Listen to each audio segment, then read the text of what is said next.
జరిగిన రెవెన్యూ అవకతవకల గురించి మాట్లాడాను మీ అందరితోని. కొంతవరకు అధికారులు స్పందించి తిరిగి ప్రభుత్వ స్థలాన్ని ప్రభుత్వానికి తీసుకోవడం జరిగింది. ఒక ప్రాంతీయవాసిగా ఈ ప్రాంతం అభివృద్ధి కోసం నిరంతరం కష్టపడే ఒక ఎమ్మెల్యే కన్నా ఈ ప్రాంతీయవాసిగా ఇంకా ఎక్కువ చేయాలని ఆలోచన ఉంటుంది. ఆలోచనే నన్ను నడిపిస్తుంది, ఆలోచనే నన్ను ముందుకు తీసుకెళ్తుంది. మన వెనుకబడతానో తెలియదు, ఇక్కడ ఉండే అమాయక ప్రజలు ఆలోచన రహితంగా ఉండడమో తెలియదు, కానీ అధికారులు విచ్చలవిడితనం ఎక్కువైపోయింది. ఒకే విషయం మాట్లాడతా, రేపు ఇంకో విషయం చెప్తా. ఎడ్యుకేషన్ డిపార్ట్మెంట్ గురించి మా గౌరవ మంత్రి లోకేష్ అన్న గారు చాలా రిఫార్మ్స్ తీసుకొస్తున్నారు. సిస్టమ్ మార్పు తీసుకురావాలనుకుంటున్నారు. క్లస్టర్ విధానం పెట్టారు. తర్వాత ప్రతి క్లాస్కి టీచర్ ఉండాలన్నారు. ఇంత అద్భుతంగా రిఫార్మ్స్ తీసుకుంటే ఆయన రిఫార్మ్స్ వెనక్కి తీయాలని చాలా చోట్ల పక్కన పెట్టేస్తే నా నియోజకవర్గంలో, నేనుంటున్న నియోజకవర్గంలో డిఓ ఆఫీస్లో జరిగిన సంఘటన మీ అందరికీ తెలియజేస్తున్నా.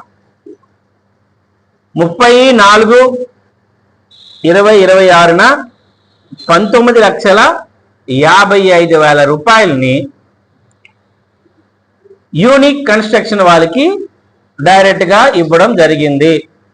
మళ్ళీ రిపీట్ చేస్తున్నానండి, 30/4/2026న యూనిక్ కన్స్ట్రక్షన్ వాళ్ళకి డిఓ గారు సంతకం పెట్టి 19,55,000 రూపాయలని ఇవ్వడం జరిగింది.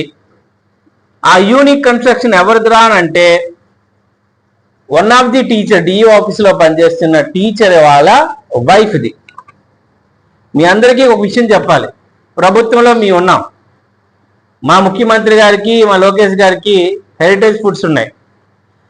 ఏ ఒక్క కార్యక్రమానికి కానీ, ఏ ఒక్క కార్యక్రమంలో కానీ వాళ్ళకి సంబంధించి ఈ ఆర్డర్స్ తీసుకోరు, అవసరం కూడా లేదు. కానీ ఒక నియమ నిబంధనలు ఉండాల్సిన వాళ్ళు 19,55,000 నా రిలేటివ్స్కి కానీ, నా బంధువులకు కానీ ఎవరికి కూడా ఇవ్వకూడదు. జనరల్గా ఆ డిపార్ట్మెంట్లో ఉండేవాళ్ళు బంధువులకి కానీ ట్రాన్స్ఫర్ చేయకూడదు. ఆ డబ్బులు యూనిక్ కన్స్ట్రక్షన్కి వెళ్ళడం జరిగింది. ఈ రోజుకి 45 రోజులైంది. దేనికోసం వాడారు అంటే యోగా మ్యాట్లు కొనాలనుకున్నారు, టీ షర్ట్లు కొనాలనుకున్నారు. యోగా మ్యాట్లు, టీ షర్ట్లు కొనాలి. ఒక మ్యాట్ కొనాలన్నా, ఒక టీ షర్ట్ కొనాలన్నా ఎన్ని రోజులకు వస్తుంది? ఇప్పుడున్న ఆన్లైన్ విధానంలో కానీ, ఇప్పుడున్న అమౌంట్ ఇచ్చిన వెంటనే ఎన్ని రోజులకు వస్తుంది? ఎంత కాదన్నా ఒక 15 రోజులు అనుకుందాం. 15 రోజుల్లో ఒక ఐటెంకి కొంటే రావాలి. 30/4/26లో డబ్బులు పే చేస్తే ఇప్పటి వరకు ఒక టీషర్ట్ కానీ, ఒక మ్యాట్ కానీ ఇంతవరకు మన ఆఫీస్కి రాలేదు. డబ్బులు అయితే మాత్రం ఎక్కడ ఖర్చు చేశారో తెలియదు. ఒక టెండర్ ప్రాసెస్ ఉంటుంది. జనరల్గా ఏం జరుగుతుందంటే ఎవరైతే తక్కువ కొటేషన్స్కి ఇస్తారో 4-5ని పిలవాలి, 4-5 పార్టిసిపేట్ చేయాలి, దానికి ఒక డాక్యుమెంట్ రెడీ చేయాలి.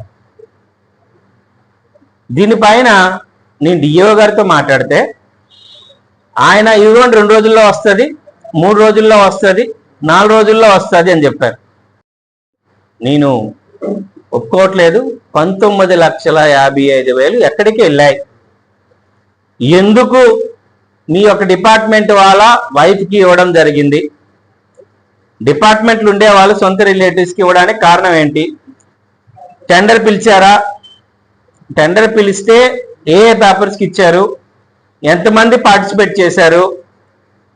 ఎంతమంది కొటేషన్స్ ఇచ్చారు? యూనిక్ కన్స్ట్రక్షన్ వాళ్ళకి ఎంత తక్కువ కొటేషన్కి A1గా ఇచ్చారు? ఇది జనరల్ ప్రొసీజర్. ఈ ప్రొక్యూర్మెంట్ అయిందా?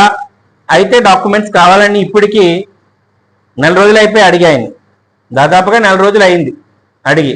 4 రోజుల వరకు ఒక్క డాక్యుమెంట్ కూడా ఇవ్వడానికి ఆయన ముందుకు రాలా. ఫోన్ చేస్తే ఫోన్ ఎత్తట్లా, ఇదిగో వస్తాయండి, ఇదిగో ఇస్తానని.